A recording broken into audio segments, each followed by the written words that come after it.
There's a lot of people coming from Warzone to Apex Legends right now, so let's look at a beginner's guide for Apex Legends in Season 10 and beyond. We're going to go over a lot of things here. Game mechanics, what legends to use, as well as the actual HUD itself. So, let's get right into it. Now, if you're a keyboard and mouse player, the first suggestion I'd heavily make is make sure you check your settings and check your bindings. Your bindings need to be set to whatever your game you're most used to, so like Warzone for instance. Being as everybody runs different keybinds, typically what I'll do is go ahead and just pull up my game, take a few screenshots, throw it on my second monitor or just take notes, and then pull up Apex or run both at the same time, set my bindings, and move on to the HUD. So as we log in Apex Legends, we'll notice a couple of things here. The first thing is we need to set our legend that we want to be. So you notice I have all legends unlocked. For instance, Seer has an 18% pick rate right now, so obviously we're picking Seer because he is the OP dude. Pick your skin, banner, emotes, finishers, back, pick your game mode, and then from there, go ahead and ready up. But if you're interested in what legends you need to pick up to begin your gameplay, there are a few legends that I would heavily suggest. The first is going to be Lifeline. So Lifeline's main passive, so she'll walk up to the friendly, start reviving them with her drone, and back away and get back into the fight. That's a massive gain when you're being pushed. If you're somebody who wants to have a lot of game sense and game knowledge, Bloodhound is the way to go. His passive allows you to track enemy footsteps, as well as his tactical gives you Eye of the Allfather. This reveals enemies, traps, and clues, and all of the structures around you. Now, if you're coming off Warzone, Octane might be an excellent way to go. His little bit faster movement speed with the stim, as well as the launch pad, helps out, but his main advantage is if you're a Warzone player, the auto health regen will feel like home to you. His auto health regen hits at 1 HP per second while not being shot at, not taking damage, so keep that in mind.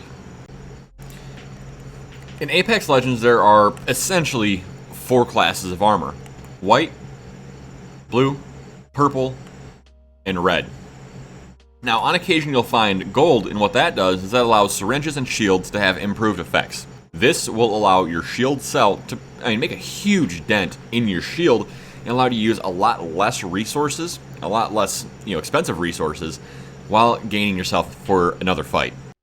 When it comes to regaining, there are a few major things you want to look at here. So we have the Phoenix Kit, which restores full shield and health, Med Kit, which restores all of your health, the Syringe, 25 health, Shield Battery, which restores 100% of your shields, and the Shield Cell, which restores 25 shield, which is one of these little notches you see right down here. And the same goes for Rarity of backpacks and knockdown shield as well. Gold items will have special things attached to them, special passives or actives. For instance, the knockdown shield allows you to revive once, self-revive once. For instance, the knockdown shield that's gold allows you to revive yourself once. The backpack lets you revive teammates with bonus shields and health. This is fantastic if you're running Lifeline. Reduces tack and ultimate recharge time. This should be on Seer if you have one in your squad. Give that to him and he will make sure that you guys can get all the information you need to make sure you're not going to get absolutely slapped. However, if you can't find one of these, there also is this ultimate accelerant, which will restore your ultimate energy. Attachments work in the same way. They have varying differences of handling, boosted loaders, and things like that. One of the main ways you can set yourself up for success in Apex Legends is to put down damage the right way.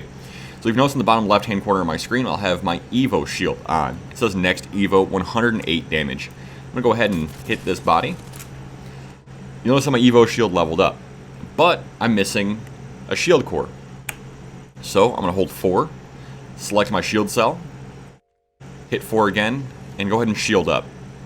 If you're interested in how long each med takes, check out this chart right here for how long each individual healing item takes. Obviously, it's more advantageous to use the quicker ones in certain circumstances, especially when having the gold shield, because you're definitely boost what you have and what you get. If you look in the bottom middle of my screen, you'll notice that I have my ult ready. So if I hit Z, I can throw it out. You notice that now it's kind of sparkly, and that tells me that my ult is now active. And if I hit my Q, you notice I now have a cooldown on that. So as we look at our guns and want to kit it out with special attachments, we'll notice that each gun has different attachments that it can take. For instance, the Sentinel can not only take a mag, scope, stock, and a hop up, it can also take a shield cell that will allow you to charge the gun up to give it extra damage. Meanwhile, the 301 has a barrel, mag, scope, and a stock. So let's check out some recoil patterns and the differences between a kitted gun and a non-kitted gun. So let's go ahead and check this out. Let's go ahead and run this. Grab the gun out that has all of the attachments. You notice it ends up being about the same by the time it's all said and done. However, there's an extra 10 rounds stacked inside of this. Let's take a look at what this looks like when hitting an enemy. So we're just gonna barrel stuff. So if we look at the TTK chart, we know that it takes 17 rounds to take down a level 4 shield, which means that you pretty much have to hit literally every single shot in a standard magazine to make it work. So this means to you that you need to hit every single one of your bullets with a regular magazine or no magazine attachment to take down an enemy with level 4 shield. And that's a hard thing to do, especially in this game with the movement the way it is. A big key to the movement on Apex Legends is the slide. So we're going to start by sprinting and sliding down the hill. Every once in a while, give it a good pop jump, hold your slide again, pop jump, slide again, and it'll keep your momentum as you're moving around and allow you to be a little more wily and harder to hit. But let's grab a gun and do some practice runs and reps, and I'll show you guys how I practice before I jump into a game. So typically I don't plan on finding magazines or attachments. I like to practice with just the barest guns possible other than maybe a magazine, just so I can have some ammunition. So we're going to start by just doing a few basic reps.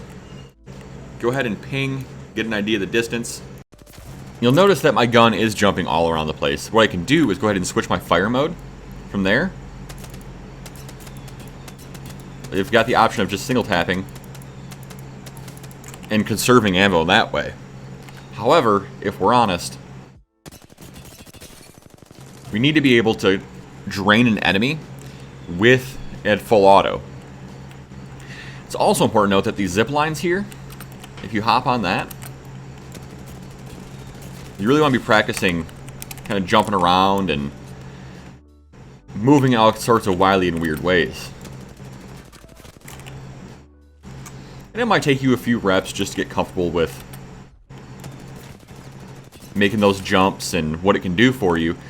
But if you're somebody that likes making those jumps, there is a legend that can help you with this.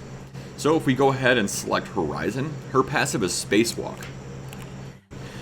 Grab some more ammo, and I'll show you exactly what I'm talking about here. You notice that when I land with any other legend, they have this like squat down that they do when they land. Horizon, however, doesn't have that, and she stays totally still. This really allows you to stay on target and keep your shots going. Now on this, you're going to start by going towards him, towards the guns, and then away. Just kind of keep these reps going, and you'll get it eventually. Usually it takes me a good 15-20 minutes before I'm completely comfortable, warmed up, ready to go. Now this is something that I do before every single game, if I'm honest. I run this and just kind of practice, get my bearings, and just kind of get comfortable with things. Now it's important to note also that you're not going to find the gun you want every single game. Luckily, right here, there's every gun around, so you go ahead and practice. The guns that I suggest practicing with the most are probably going to be the Hemlock, the VK-47, and I mean maybe the RE-45. But if you're somebody that doesn't get the care package very often, there are the care package guns over here as well that you can go ahead and check out. So if we pick up the Kraber that we'd get, so for instance, there's a gun in the care package called the Kraber. The Kraber is a gun that you absolutely want if you're a good sniper. Check this out, 435 damage. This will melt literally any shield, anybody that's standing in your way. 145, that's again a huge hit to the chest. If you're interested in more of a deep dive in the guns themselves, I'll have a link in the pinned comment for the TTK chart if you're interested in that. Otherwise, at the end of this video, there's a link for the TTK ranking of the guns as well. But that's what I have for you right now in this basic beginner guide. If you guys have any questions, feel free to comment down below and let me know, and I'll try my best to answer those questions for you, or the guys in the community can definitely give you a hand. Hope this video helped you guys out. Have a good one, guys. I'll see you around.